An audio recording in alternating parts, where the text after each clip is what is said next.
नमस्कार, अलका रेसिपीमध्ये तुमचं मनापासून स्वागत आहे. आज मी बनवली पालक आणि बटाट्याची रेसिपी. चला, मी सर्वात आधी पालक निसून घेतलेली आहे, धुवून घेतलेले गरम पाण्यामध्ये मी उकळायला टाकलेले आहे. 2-3 मिनटं मी चांगले उकळून दिलेले आहे. आता त्यातून साईडला काढून घेते.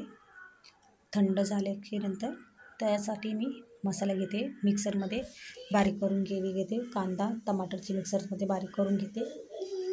लसूण ठेचून घेतलेला आहे. बटाटे 2 कापून घेतले बारीक, ते तेलात तळून घ्यायचे. भाजी गार झालेली, मग मिक्सरमध्ये मी बारीक करून घेते.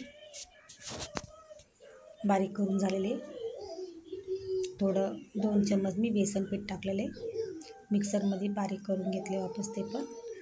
बटाटे आपले लाल झालेले, मी पालकवर टाकून घेतलेले. लसूण ठेचून घेतला आहे, तो त्याच्यामध्ये टाकून घेते आणि कांदा पेस्ट केलेले ते टाकून घेते. कांद्याची पेस्ट लाल झाल्याच्यानंतर टमाटर टाकणार आहे. टमाटर टाकून झालेले, मग त्याचं पण तेल सुटोस्तवर आटून घेतले आपण मसाला. मग त्यात सुके मसाले टाकते. लाल मिरची पावडर आहे, हळद आहे, धनिया पावडर आहे आणि थोडा गरम मसाला टाकला आहे.